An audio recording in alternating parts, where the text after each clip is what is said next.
Was up $2 at the start of the show. It's unchanged right now. Michelle, I want to ask you quickly about this headline. Gensler saying investors need a quote cop on a beat. I took it to mean some sort of a defender to push back against the practices of hedge funds and some of these brokerage firms. Your thoughts? Well, on paper, it does look like a defender because he's talking about looking at dark pools. So we know what dark pools are. They're off-exchange market, private markets, where hedge funds can go short without having to report it. He's also looking at order flow. So these commission-free type of trades actually get sold to hedge funds and other market makers. He's looking into SPACs. He's looking into cryptos. But what we do know is, first of all, does he have the finger on the pulse for the small guy? He is worth $100 million net. He's also worked for Goldman Sachs. And we also know that this means more regulations. And what happens typically with more regulations is that it hurts the little guy. So we don't want to stifle that innovation. We don't mind him looking at it, but will he ultimately be the champion? That looking at dark pools. So we know what dark pools are. They're off-exchange market, private markets, where hedge funds can go short without having to report it.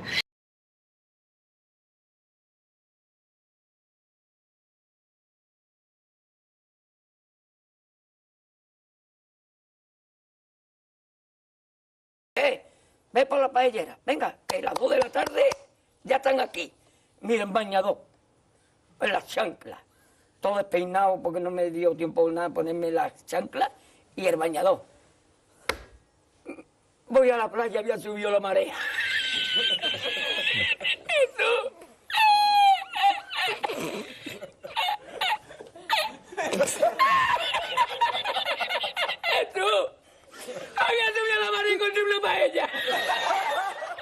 I'm very encouraged with Gary Gensler. Here's a man, he's a tremendous integrity. Not to say that our former commissioners didn't have integrity, but Gensler gets it. He's got a mathematical mind, and he understands systems. And for all these 40 years that I've been writing about this, people have kept their head in the sand, and they've been willfully blind or willfully unwilling to dig in to what they call proxy plumbing. I always thought plumbing is a good thing, but for 40 years, plumbing for us has been a bad thing. It hasn't been so good, and it's had a lot of smelly overflows, So I do think that there's some momentum now at the SEC and from the public, and even in the Congress a little bit. And so hopefully we'll see some progress made on this, which will...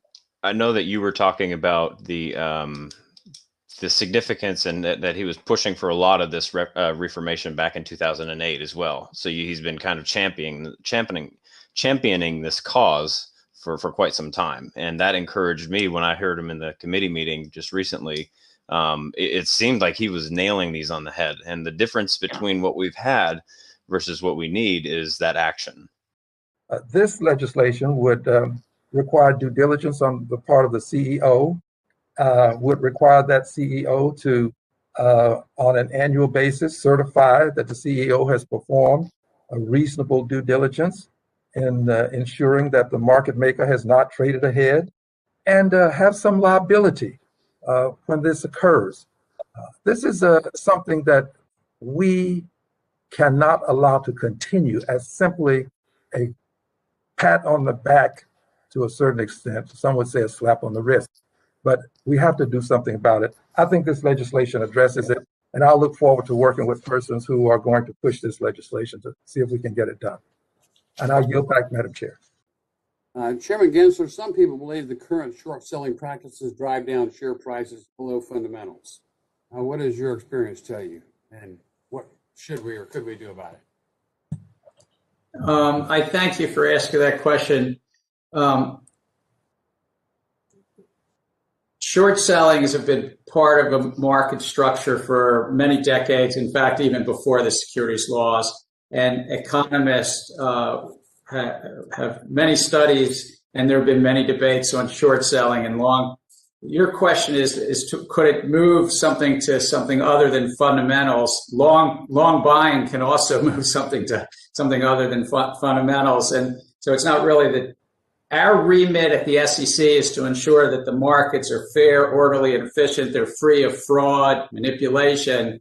but there are some times that individual securities might be, in a personal opinion, not aligned with fundamentals. But it might be sentiment is the other piece. So I just want to be careful that we stick to our important piece of it. We do think that there's a need for greater transparency in the short selling side, and I've asked staff to propose under the authorities Congress has already vested that we have greater transparency in the short selling side. I'm encouraged to hear that FINRA and Robert Cook's going to be doing some things in that area as well.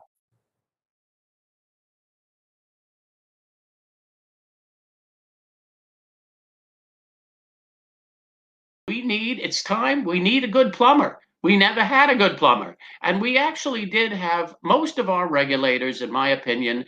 Don't forget, the biggest regulators, FINRA, they're the people, they're the regulated. They're made up of the very people who are being regulated and who are making millions of dollars in these deals, okay? And so you can't imagine.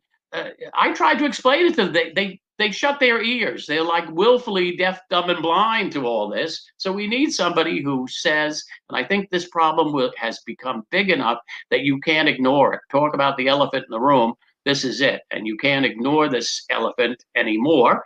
As I said, I read you what the SEC knew this was wrong in 2009 when the Inspector General told them, but they did nothing about it. And fortunately, markets got a little quiet and it went away, but then it'll come back, and this is the way it will be.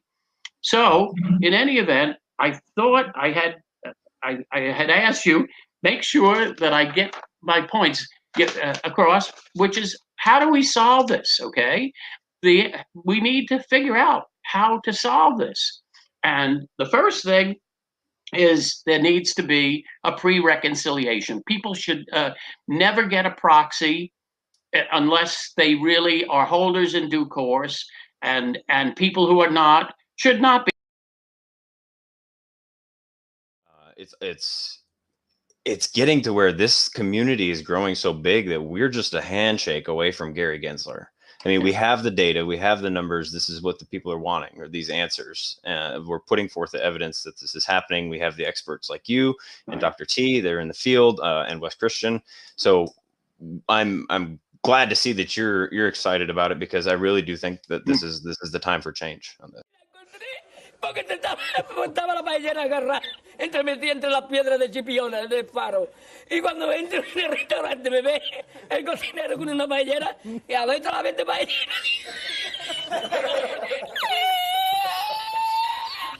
¡Asómate, mira dónde llega el agua! Llegaba el agua hasta el restaurante, había subido la marea.